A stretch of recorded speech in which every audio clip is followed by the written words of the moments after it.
To flock or not to flock? That is the question.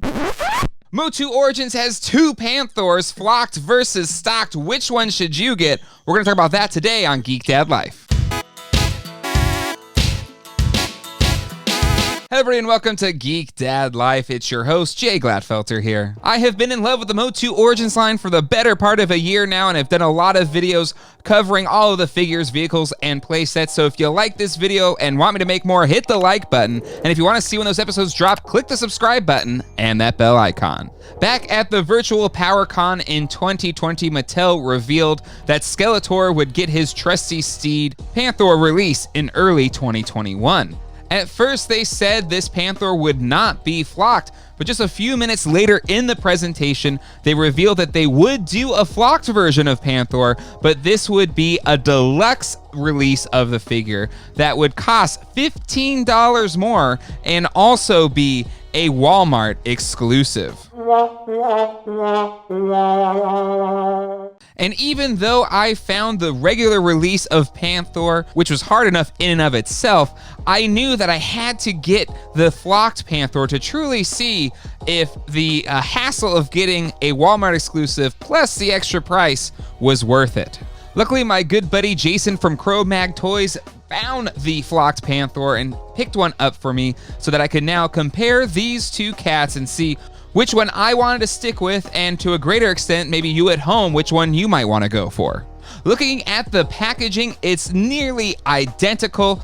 The main differentiators are the burst on the bottom left-hand side telling you it has realistic fur, and a little footer saying collector's edition on the very bottom. Now at PowerCon, they kind of touted how the packaging would have a more premium feel to the regular releases, and I can say it does have a bit more of a silky feel to it. It's not that much different from a regular release or this regular Panther release. The images of the figures as well as the artwork and the Masters of the Universe logo are all raised and kind of shiny, much like the other figures have been and packaging has been for the line so far. And so it does have a bit more of a premium feel, but it's not that much of a difference. But honestly, it doesn't need to change much. The artwork is fantastic. The work that Axel and Francisco do just continues to amaze. And I hope that Mattel keeps hiring them to do this art.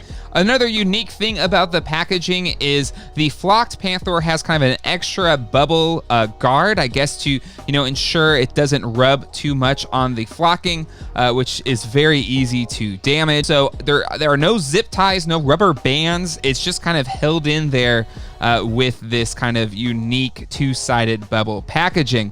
But, even in this protective casing, all the ones that I've seen, my buddy Jason had a couple, they have rubbing on the flocking, which kind of, damages the flocking, even with these extra protections. So it's something to look out for. And then also, the way they package these in their shipper boxes, for the retail employees that are taking these out of the boxes and putting them on the shelves, their box cutters are easily hacking into these boxes. For both my flocked and non-flocked, they both have cut marks from the box cutters, so it's just something to be aware of. Now, having these Panthers side by side, to me, it's not even a competition. The flocked Panther looks way better, in hand. Even though the non-flocked purple is, I think, more accurate, at least to my worn out Panther from the 80s. I really like the type of purple they went with for the flocked version of Panther. It's very vibrant, it really pops, and the yellow eyes of Panther just really kind of stick out and almost glow when set alongside that purple flocking.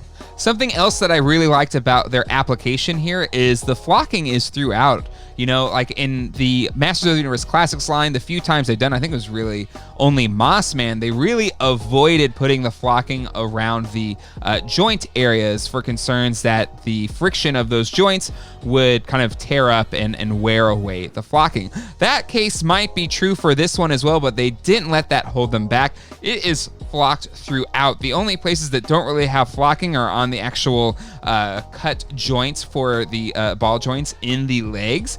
But other than that, it is flocked all over the place, and it just looks fantastic once you take it out of the box. Now, again, You know, even mint in box or taking it out of the box, it doesn't really come mint. Mine had a few markings here and there, which doesn't detract too much from this Panthor, but it is something to be aware of. I don't know how they could have, you know, maybe just package it in bubble wrap, you know, or just package on a little cloud and ship it to us to avoid it.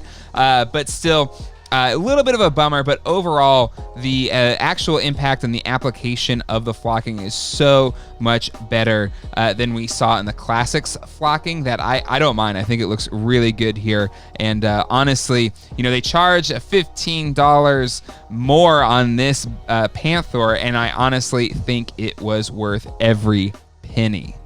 Going side by side with the Battle Cat, I think the flocked one wins out here as well. I think the unflocked version just looks too much like the Battle Cat. I mean, it is the same exact sculpt, so that's not a shocker.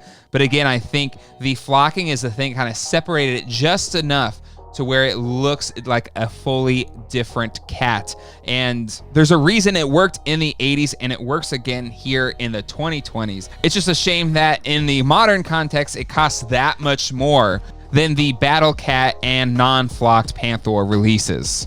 Pairing it up with a vintage Panthor, again, I think it pairs better with the flocked version versus the non-flocked.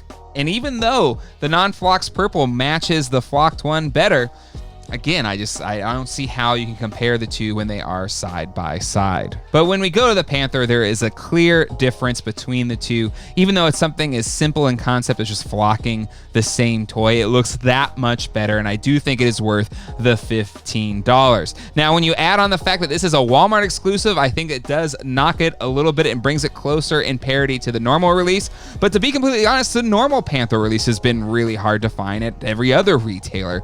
So honestly, again, I think I have to give the edge back to the flocked Panthor. So really, for me, I think the flocked one is worth it, is the one that I would prefer to display in my MOTU Origins collection. And if I had to say overall, for most people, I think they would feel the same way. But let me know down in the comment section below, do you think the flocked Panthor is worth the hassle of it being a Walmart exclusive plus the extra $15? Or do you think the normal release is perfectly fine and at the cheaper price point makes it the better Panthor? Let me know down in the comment section below. Definitely check out some of my other videos. I have a whole bunch of videos on Masters of the Universe Origins. You can check those out right here and right here. And until next time, hasta luego and goodbye.